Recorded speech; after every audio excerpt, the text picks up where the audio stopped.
Hello बच्चे लोग, बहुत बहुत स्वागत है the white board YouTube channel पे। जहां आज की इस वीडियो में हम एनसीईआरटी क्लास 9 बहुपद चैप्टर जो है चैप्टर 2 हमारा, उसके एक्सरसाइज 2.5 के बाकी के क्वेश्चन के सॉल्यूशन करने वाले हैं। बाकी के क्वेश्चन से तात्पर्य है कि ये पार्ट 2 है। पार्ट 1 जो है पिछली वीडियो में हमने 2.5 के ही 1 से लेके 9 तक या 8 तक के प्रश्नों का हल देखा था। आज इसके आगे 9 से 16 जो है वो प्रश्नों का हल हम देखने वाले हैं। तो चलिए वीडियो को स्टार्ट कर लेते हैं। क्या है पहला क्वेश्चन आज की इस वीडियो का, वो उसके साथ शुरू करते हैं। तो क्वेश्चन आपको दिखाई देगा, क्वेश्चन नंबर 9। सत्यापित कीजिए। सत्यापित करना है मतलब प्रूव करना है। क्या प्रूव करना है? 9 का फर्स्ट जो है वो है x cube plus y cube is equal to x plus y x square minus x y plus y square. ये हमें प्रूव करना है। अब इस तरह का जब कुछ प्रूव करना हो आपको, जहाँ पे आपको दिख रहा है क्लियरली इधर कम है और इधर ज़्यादा है, तो हम क्या करते हैं ना, देखो ये बराबर है, बराबर के दाईं तरफ वाले को कौन सा वाम पक्ष और दक्षिण पक्ष करके बोलते हैं हिंदी में। ऐसे इंग्लिश में राइट हैंड साइड और लेफ्ट हैंड साइड बोलते हैं। मतलब ये वाला जो पार्ट है वो RHS है और ये वाला पार्ट जो है वो LHS है। और इसको सत्यापित करने के लिए हमें क्या करना होता है, LHS RHS के बराबर कर लेंगे अगर हम, तो हमारा ये सत्यापित हो जाएगा। हम स्टार्ट कहाँ से करते हैं? हम करते हैं RHS से स्टार्ट, क्योंकि RHS में दो अलग अलग पक्ष दिए गए हैं, दो अलग अलग क्या है बहुपद दिए गए हैं। इनका गुणा करना है, क्योंकि इन दोनों के बीच में कोष्टक लगा हुआ तो गुणा होगा। इनका गुणा करने के बाद देखेंगे इतना आगे अगर हमारा तो सत्यापित हो जाएगा, नहीं आया तो सत्यापित नहीं हुआ। और सत्यापित करने के लिए बोला गया तो हमें पता है कि आ ही जाएगा। तो RHS से हम स्टार्ट करते हैं। RHS में हमारे पास में ये है x plus y x square minus x y plus y square. अब इन दोनों का गुणा करना है, तो गुणा करने के लिए हम क्या करेंगे, इसको पहले लिख लेते हैं और बाकी ये पूरा लिख देते हैं। अब प्लस वाई है तो प्लस वाई लिखते हैं, फिर बाकी ये पूरा लिख देते हैं। ये गुणा करने का जो तरीका है क्लास 8 में आप लोगों को बताया गया होगा। तो x का जब एक्स स्क्वायर में गुणा करेंगे एक्स क्यूब होगा, माइनस है तो माइनस लिखेंगे। x का जब इसमें गुणा करेंगे तो x का x में गुणा होगा तो एक्स स्क्वायर, और साथ में ये y प्लस है तो प्लस लिखते हैं। x का y स्क्वायर में गुणा होगा तो एक्स वाई स्क्वायर, ये वाला प्लस लिखा हमने। इसका गुणा इसमें होगा तो ये हो जाएगा हमारा एक्स स्क्वायर वाई, माइनस है तो माइनस लिखते हैं। एक्स वाई का गुणा y में हो रहा है तो एक्स वाई स्क्वायर, और प्लस में है तो प्लस वाई का क्यूब। तो आगे हम देखते हैं कि एक्स स्क्वायर वाई माइनस में है, एक्स स्क्वायर वाई प्लस में है, तो प्लस वाला माइनस वाले से कट जाता है। एक्स वाई स्क्वायर ये प्लस में है, ये माइनस में है, तो इससे ये कट गया। बचा हमारे पास में क्या, हमारे पास में बचा x cube plus y cube, जो कि किसके बराबर है, जो LHS के बराबर है, बराबर LHS है ना। तो चूंकि हमने RHS से स्टार्ट किया था और ये LHS के बराबर आ गया, इसका मतलब LHS बराबर है RHS के। अब LHS जब RHS के बराबर है, LHS लिख लेते हैं यहाँ पे, चूंकि LHS बराबर है RHS, इसका मतलब इंग्लिश में लिख लोगे प्रूव्ड, हिंदी में लिख लोगे सत्यापित हुआ। बात खत्म, सिंपल सा था। अब दूसरा वाला जो क्वेश्चन है 9 का 2, उसमें आप देखोगे, उसमें प्रूव करने के लिए दिया गया है, क्या दिया गया देख ले एक बार। दूसरा है ना, इसमें दिया गया है x cube minus y cube, और ये बराबर है हमारा x minus y x square plus x y plus y square. ये वाला इसके बराबर हमें प्रूव करके दिखाना है। क्या हम कुछ अलग से करने वाले हैं क्या इसमें? नहीं, बिल्कुल। यहाँ भी हम RHS से स्टार्ट करेंगे, इसका मल्टीप्लाई कर देंगे और ये LHS के बराबर आ जाएगा। लास्ट में LHS बराबर RHS लिख देंगे और लिख देंगे सत्यापित हो गया। जैसे ये हुआ वैसे ही हो जाएगा, ज़्यादा मुश्किल है नहीं, आप लोग खुद से ट्राई करना। हम आते हैं आगे अगले प्रश्न पे, प्रश्न संख्या 10। क्या है प्रश्न संख्या 10? आपको आपकी बुक में दिखाई दे ही रहा होगा, मैं पढ़ के भी बता देता हूँ। निम्नलिखित में से प्रत्येक का गुणनखंड कीजिए। अब यहाँ पे भी सिर्फ 2 ही प्रश्न दिए गए हैं और दोनों का क्या करना है, गुणनखंड करना है। 10 का पहला जो है वो है 27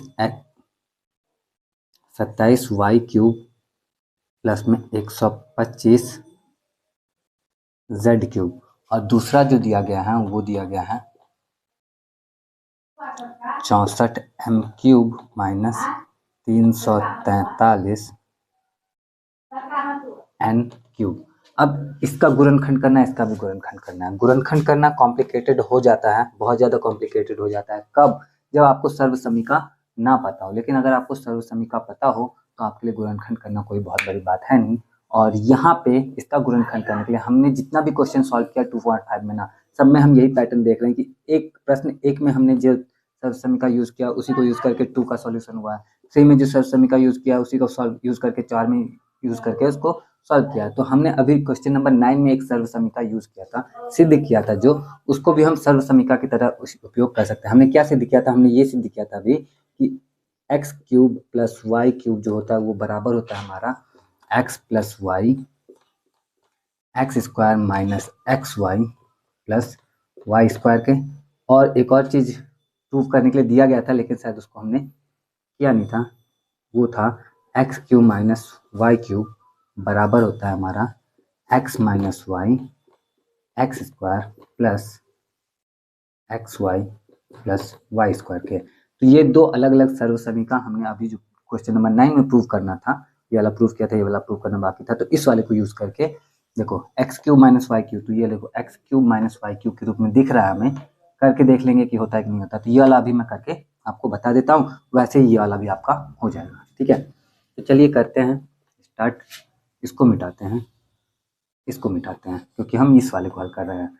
तो इसको हल करने के क्रम में हम लिखेंगे, इसको क्या लिख सकते हैं? 64 किसका क्यूब होता है? 64 4 का क्यूब होता है, तो इसको लिख सकते हैं 4m का क्यूब माइनस 343 किसका क्यूब होता है? तो 7 सत्ते 49 और 49 सत्ते तो ये होता है हमारा 7 का क्यूब, 7n का क्यूब।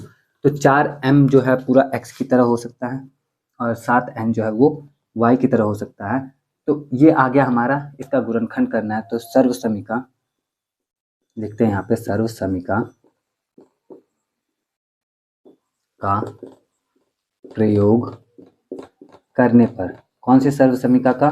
तो ये सर्वसमीका जो हमने लिख रखा है इसी का प्रयोग करेंगे। तो x की जगह पे हमारा 4m रखते हैं, y की जगह पे हम अपना 7n रखते हैं, बराबर बस x की जगह पे 4m, n की जगह पे y की जगह पे 7n। तो 4m माइनस 7n, दूसरे कोष्टक में ये 4m का स्क्वायर यानी 16m² प्लस xy यानी इन दोनों का गुना, तो 7 चौक 28 mn और प्लस में y का स्क्वायर यानी 7 सत्ते 49n²। लो भाई, हो गया गुणनखंड कंप्लीट, इसका गुणनखंड हो गया, यही कंप्लीट हो गया। तो बस सर्वसमीका पता होगा, काम हमारा हो जाएगा।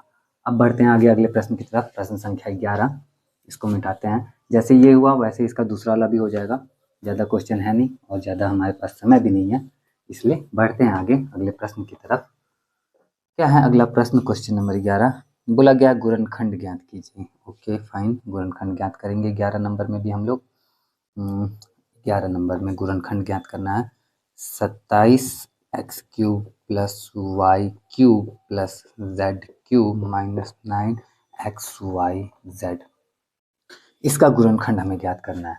अभी तक हमने जितना भी गुणनखंड ज्ञात किया है ना एक्सरसाइज 2.5 में, सब में हमने सर्वसमीका का इस्तेमाल किया है। इसमें भी एक सर्वसमीका इस्तेमाल करने वाले हैं, और इसमें सर्वसमीका कौन सा इस्तेमाल करने वाले हैं तो मैं लिख देता हूँ आपके लिए। पहले तो इसको उस पैटर्न के रूप में रख देते हैं। इसको लिख सकते हैं 3x का क्यूब प्लस y का क्यूब प्लस z का क्यूब माइनस 3 गुणा 3x गुणा y गुणा z, इस रूप में लिख दिया हमने अलग करके, ताकि ये पता चले कि a³ b³ c³ minus 3abc है। तो यहाँ पे हम सर्वसमीका का उपयोग करेंगे। सर्वसमीका a³ plus b³ plus c³ minus 3abc बराबर a plus b plus c a² plus b² plus c² minus ab plus bc plus ca। तो इतना खतरनाक सर, इतना बड़ा सर्व समीकरण अगर याद रह पाता है तो ठीक है, नहीं तो जब तक 9th में हो तब तक आप देख देख के इसको काम चला सकते हो। धीरे धीरे आप बहुत ज़्यादा प्रैक्टिस होगी तो ऐसा हो जाएगा कि याद ही हो जाएगा ये। और ये इस बेस पे ना, इस सर्व समीकरण के बेस पे काफ़ी सारे कॉम्पिटिटिव एग्जाम में भी क्वेश्चन पूछे जाते हैं। वो किस तरह के क्वेश्चन पूछे जाते हैं अभी आगे इसी एक्सरसाइज में है, तो वो भी मैं आपसे शेयर करता हूँ। फिलहाल तो इसको सॉल्व कर लेते हैं। सर्व समीकरण इतना का प्रयोग करने पर हमें क्या मिलने वाला है, तो हमें मिलने वाला है यहाँ पे a plus b plus c. ए की जगह पे हम जान रहे हैं 3x है, पहले तो इसको लिख लेते हैं। 3x का क्यूब प्लस वाई का क्यूब प्लस z का cube minus 3 into 3x into y into z बराबर a plus b plus c लिखना है, तो a की जगह पे वही 3x plus y plus Z. उसके बाद दूसरे कोष्टक में ए स्क्वायर है, तो ए स्क्वायर यानी 3x का स्क्वायर तो हो जाएगा 9x square plus b square, तो बी स्क्वायर यानी वाई स्क्वायर, सी स्क्वायर यानी z square minus a b है, तो ए बी का मतलब हो गया 3xy। बी सी है, अच्छा यहाँ माइनस कहाँ से है, सब माइनस होना चाहिए था भाई मेरे, सब माइनस में होना चाहिए था ये। तो माइनस में ए बी हो गया, माइनस में बी सी, तो बी क्या है हमारा, ये सी ये, तो वाई जेड और माइनस में सी ए है, तो सी की ए क्या है, सी ये 3xz, 3zx लिखो या xz लिखो, कोई फर्क पड़ता नहीं, zx लिख लेते हैं ज़्यादा अच्छा रहेगा। और ये बंद, तो ये जो था हमारा, इसका गुणनखंड करना था, इस सर्व समीकरण का हमने उपयोग किया और इसका गुणनखंड ये आ गया आंसर हमारा। खत्म, सिंपल था। आई होप कि समझ में आया हो अच्छे से। बढ़ते हैं आगे अगले प्रश्न की तरफ, प्रश्न संख्या 12। तो 12 नंबर का प्रश्न क्या है, दिया गया है सत्यापित कीजिए। ठीक है, सत्यापित करते हैं, क्या सत्यापित करना है, तो सत्यापित करना है कि x cube plus y cube plus z cube minus 3xyz बराबर होता है हमारा 1/2 x plus y plus z, और बड़ा ब्रैकेट में यहाँ पे लिखा हुआ है कुछ बड़ा सा, एक्स माइनस वाई का square plus y minus z का स्क्वायर और प्लस में जेड माइनस एक्स का स्क्वायर। ये इसके बराबर हमें सत्यापित करना है, सिद्ध करना है। तो सत्यापित करने के लिए हम क्या करेंगे, या तो LHS से स्टार्ट करेंगे और RHS ले आके दिखा देंगे तो सिद्ध हो जाएगा, दूसरा RHS स्टार्ट करेंगे और वो LHS के बराबर आ गया तो भी हमारा सिद्ध हो जाएगा। तो हम यहाँ पे भी RHS से स्टार्ट करेंगे, क्योंकि यहाँ पे a माइनस बी का स्क्वायर आसानी से बनता हुआ मुझे दिख रहा है। तो चलिए स्टार्ट करते हैं, देखते हैं क्या आता है। हम RHS से स्टार्ट करते हैं। RHS में यहाँ हमारे पास जो लिखा है 1/2 x plus y plus z, और यहाँ बड़ा कोष्ठक a माइनस बी का स्क्वायर क्या होता है, तो ये होता है हमारा a square minus 2ab plus b square.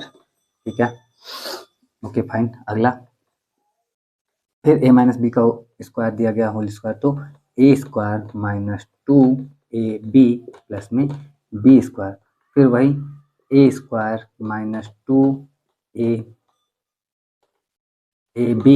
Plus में b स्क्वायर। इतना हो गया हमारा। आगे करते हैं इसको, तो 1/2 x plus y plus z. अब इसको तो छोटे वाले कोष्टक में भी रख सकते हैं। एक्स स्क्वायर एक बार है और प्लस में दिया गया, तो प्लस में दिया गया तो प्लस वाला तो घट नहीं सकता, तो प्लस वाला जुड़ सकता है। एक बार एक्स स्क्वायर, दूसरी बार एक्स स्क्वायर, तो 2x स्क्वायर हो गया यहाँ पे, 2x स्क्वायर। प्लस में आप देखोगे तो वाई स्क्वायर भी 2 बार आ रहा है, तो 2y स्क्वायर लिखते हैं। प्लस में आप देखोगे तो जेड स्क्वायर भी 2 बार आया है, तो हम यहाँ पे जेड स्क्वायर भी लिख लेते हैं। 2z square. अब 2xy है क्या, 2xy और है नहीं है, तो माइनस में 2xy माइनस में 2yz और माइनस में 2zx।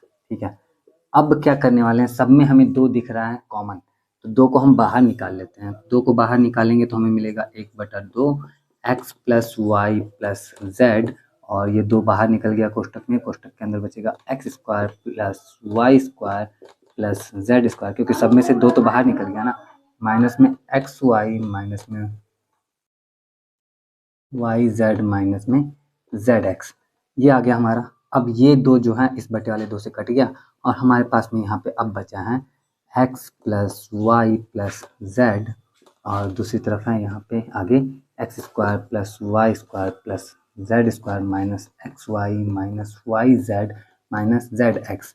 अब एक सर्वसमीका था हमारा, क्या सर्वसमीका था? सर्वसमीका ये था कि लिखते हैं यहाँ पे सर्वसमीका a cube plus b cube plus c cube minus 3abc बराबर होता है हमारा a plus b plus c और ब्रैकेट में a square plus b square plus c square minus a b minus b c minus c a. इतना होता है, ये सर्वसमीका है हमारा। और जब ये सर्वसमीका है और ये अलग देखो तो पैटर्न फॉलो हो रहा है a plus b plus c plus और फिर यहाँ a square plus b square plus c square minus a b minus b c minus c a, तो ये पूरा का पूरा जो होगा बराबर हो जाएगा याला इसके अनुसार। अनुसार ये जो है पूरा, जिसको हम फिर से लिखते हैं एक बार और कि x plus y plus z bracket में x square plus y square plus z square minus x y minus y z minus z x बराबर होगा किसके? वो बराबर होगा हमारा x cube plus y cube plus z cube minus 3xy z के। और ये जिसके बराबर हो गया और ये क्या है हमारा, ये हमने RHS से शुरू किया था और ये हमारा LHS के बराबर आ गया है, LHS लिखते हैं। और लास्ट में हम नीचे लिखेंगे क्या कि चूंकि लास्ट में जो लिखने वाले हैं चूंकि LHS बराबर आ गया RHS, इसका मतलब सत्यापित हो गया, सत्यापित हुआ। तो उम्मीद करता हूँ कि इतना लंबा सा जो कैलकुलेशन दिख रहा है, दिखने में खतरनाक है, डरने की जरूरत नहीं है। आराम से आप एक एक चीज़ को ध्यान से करोगे तो बिना किसी दिक्कत के आपसे भी हो जाएगा आराम से। अब बढ़ते हैं आगे अगले प्रश्न की तरफ। क्या है हमारा प्रश्न संख्या 13, आपको बुक में दिखाई देगा। मैं तक इसको मिटा के आता हूँ प्रश्न 13 पे। क्या है प्रश्न 13? यदि दिया गया है यदि x plus y plus z 0 हो तो दिखाइए कि x cube plus y cube plus z cube बराबर 3xyz है। ठीक है, दिखा देते हैं, वो तो और आसान है। देखो दिया गया है कि यदि x plus y plus z बराबर 0 है तो सिद्ध करना है, दिखाइए, प्रदर्शित कीजिए। क्या प्रदर्शित करना है? सिद्ध ये करना है कि x cube plus y cube plus z cube बराबर 3xyz होता है। इतना हमें सिद्ध करके दिखाना है। चलिए दिखा देते हैं हम। एक यहाँ पे भी देखो सर्वसमीका वही है, सर्वसमीका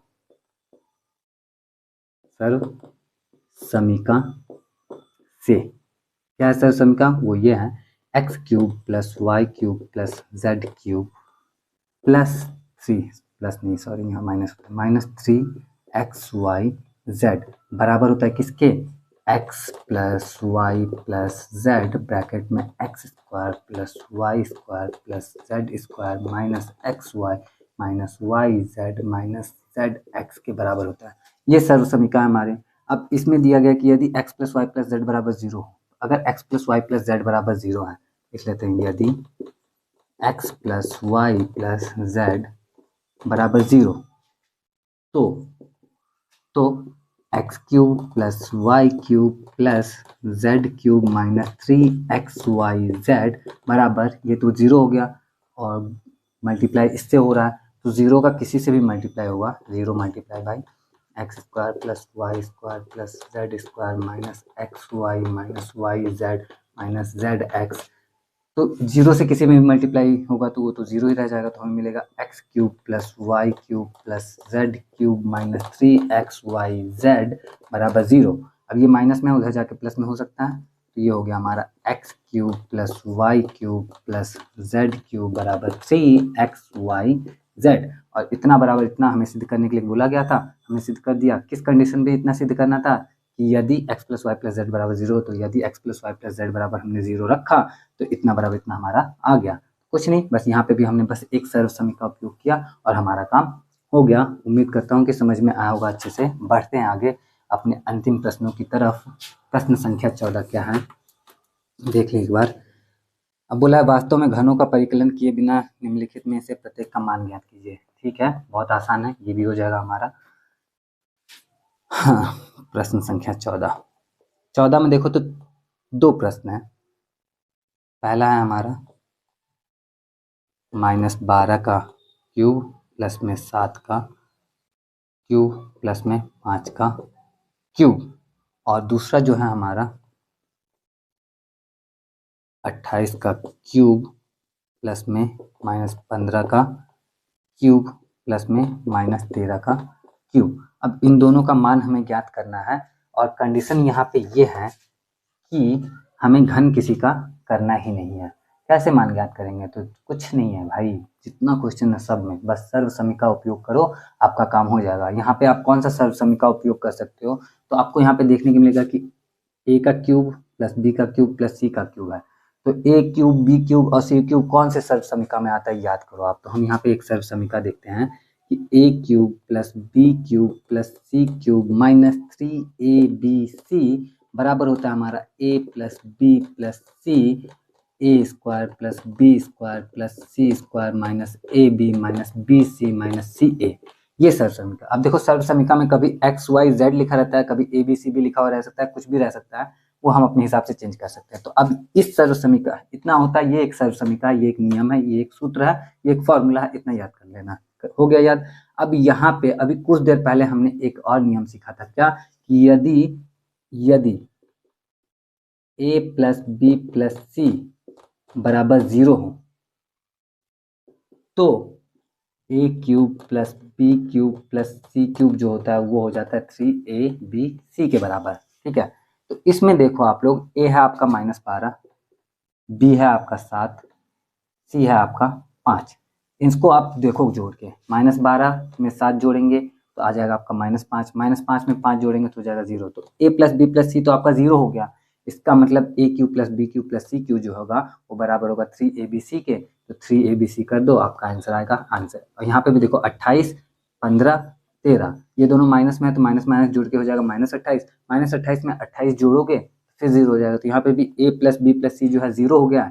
इसका मतलब हो गया आपका काम। दोनों क्वेश्चन सॉल्व कर सकते हैं हम लोग। अब एक मैं करके बताता हूँ, ये वाला नीचे वाला, क्योंकि नीचे ही है तो उसके हिसाब से देखो।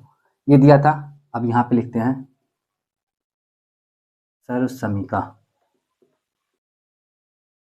ये के अनुसार यदि a plus b plus c बराबर 0 हो तो ये इतना होता है। और यहाँ पे हम देखते हैं कि ए प्लस बी प्लस सी बराबर 0 हो रहा है, इसलिए 28 का क्यूब प्लस -15 का क्यूब प्लस -13 का क्यूब बराबर होगा 3abc के, यानी 3 गुना 28 गुना -15 गुना -13। ठीक है, अब बस मल्टीप्लाई कर दो, आपका काम हो जाएगा। तो मल्टीप्लाई मैं ही कर देता हूँ। ये देखो माइनस माइनस मल्टीप्लाई होकर प्लस हो जाने वाला है, तो सब प्लस में ही रहेगा। 15 गुने 13 और 28 दिया। चलो वहाँ यहाँ पे मल्टीप्लाई करते हैं। 28 दिया 84 हो जाएगा, और गुना इसका करना है इसमें, इन दोनों का गुना में। 15 दिया 45, 15 कम 15 4 19। अब इसका मल्टीप्लाई करना है, अब मैं नहीं करूँगा कर लेते हैं।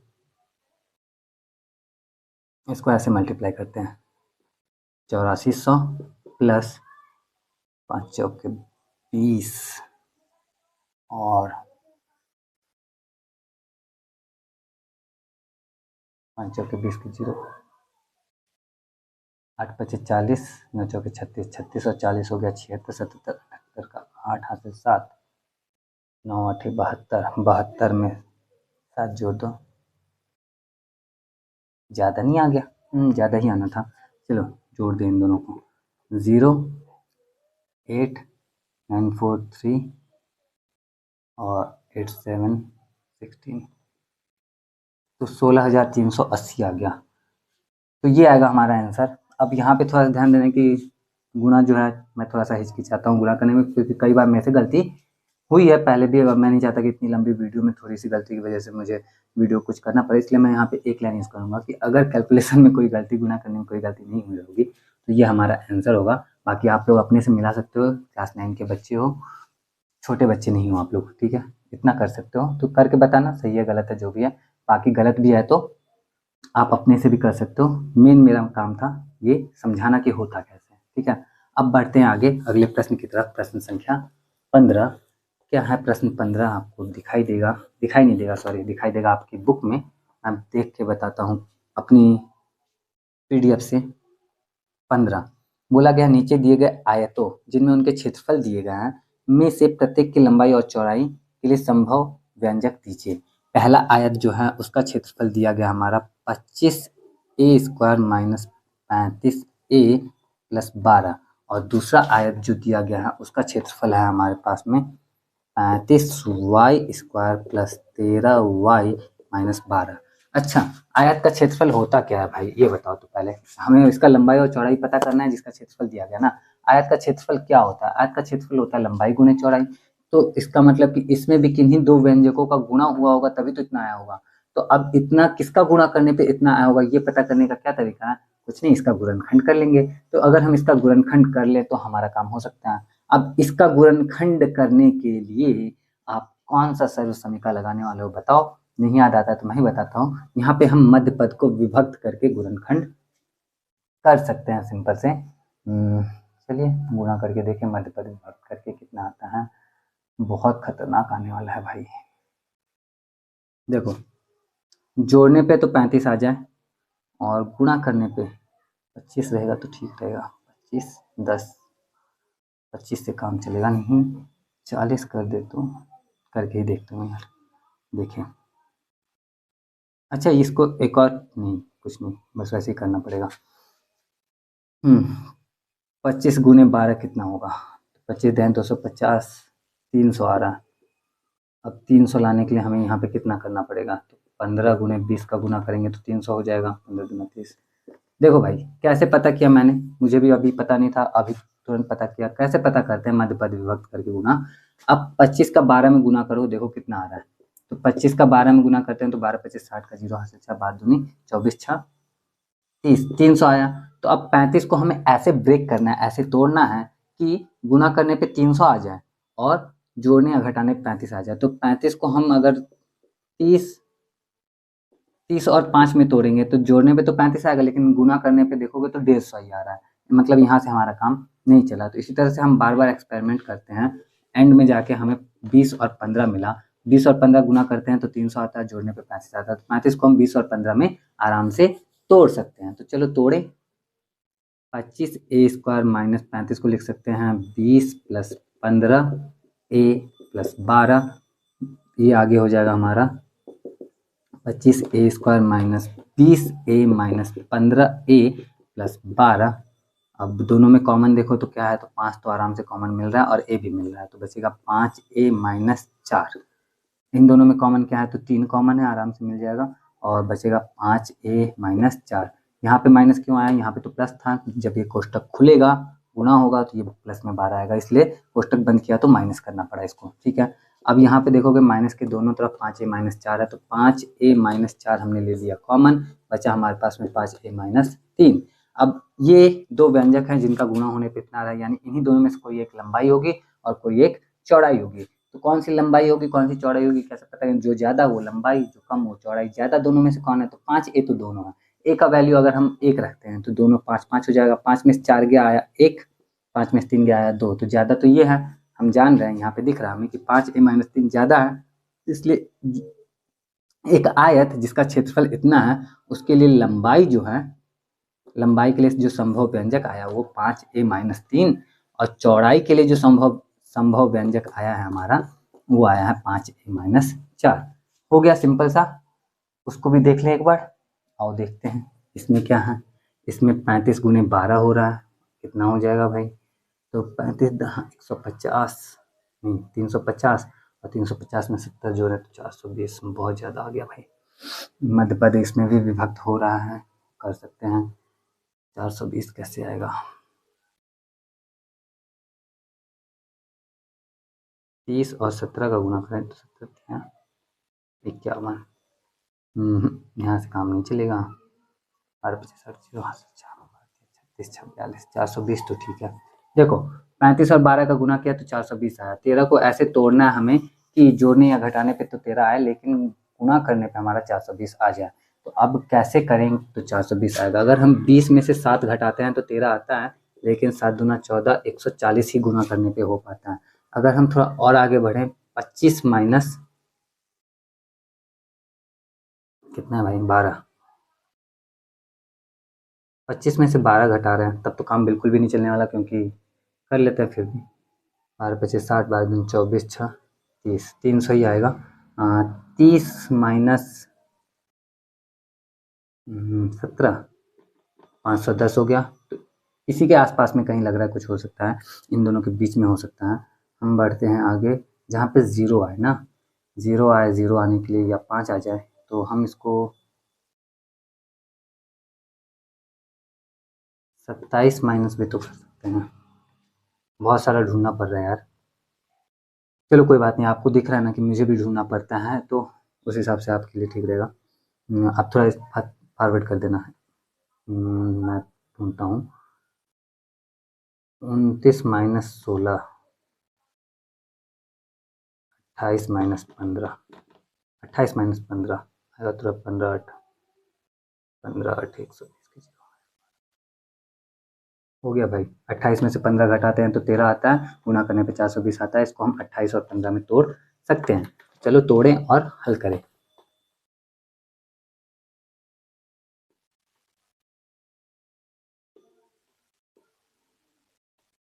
28 माइनस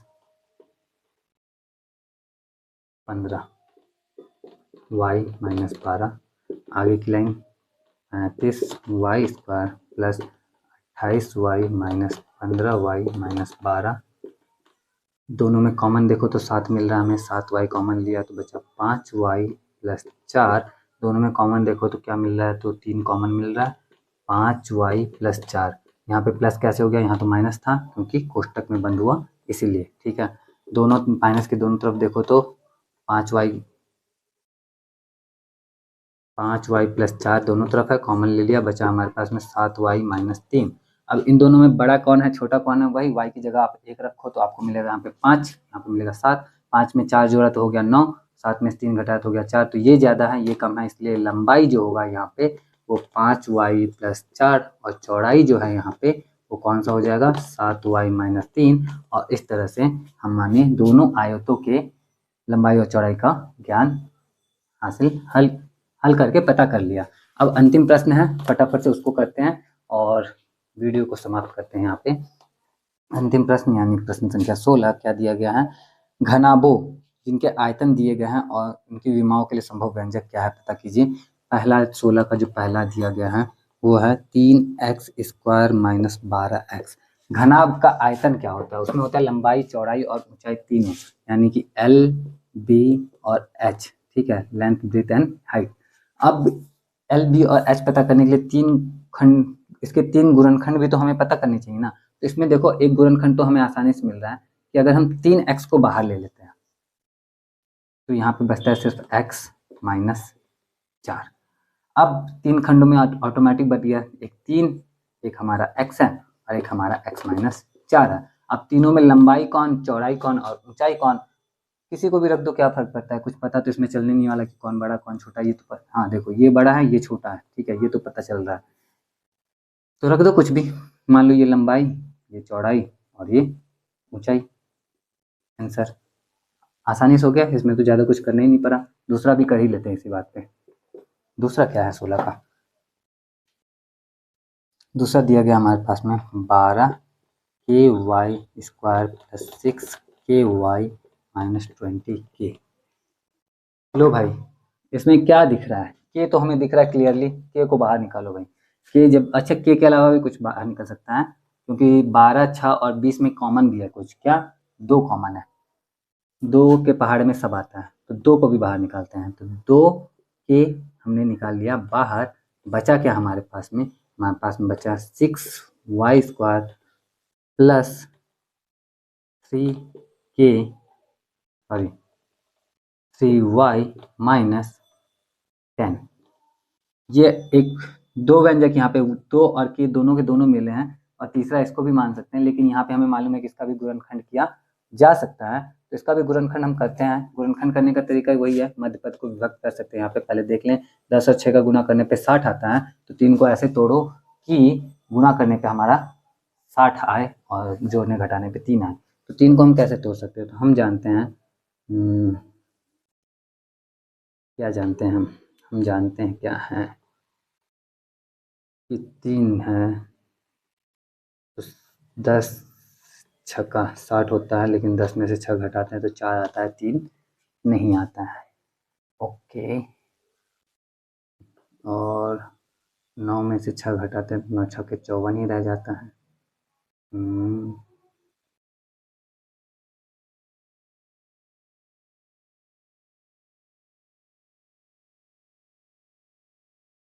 12 में से यहाँ 3 ही आएगा ना। ओह, बहुत मेहनत लग रहा है। कितना टाइम हो गया यार, काफ़ी लंबी वीडियो हो गई है। चलो कोई बात नहीं, धड़फड़ाहट कम करते हैं, इसको हल करते हैं अच्छे से और समाप्त करते हैं वीडियो को अच्छे तरीके से। देखो फिर से शुरू से करते हैं ना, पूरा शुरू से ही लिख के करते हैं। लास्ट ये है, 40 मिनट की वीडियो होगी, कोई दिक्कत नहीं है। ये हमारा 12 के वाई स्क्वायर प्लस 6 के वाई माइनस 20 के।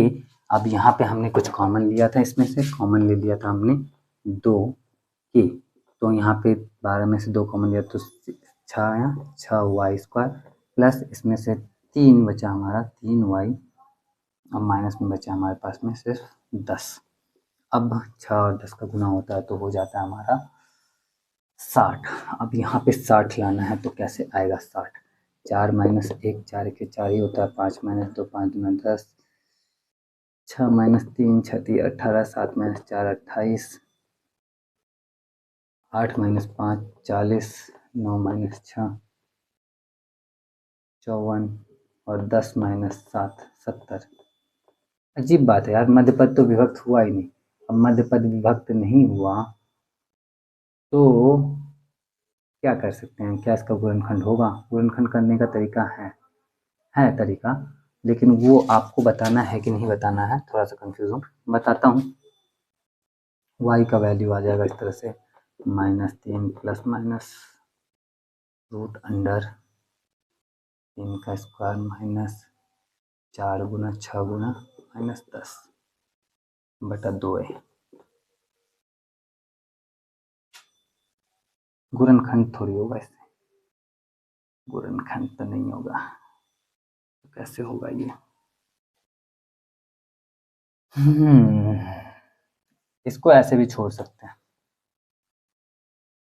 3 पद मिल चुके हैं हमें, पहला 2, दूसरा के और तीसरा ये लंबा वाला जो है 6y square minus 3y minus 10।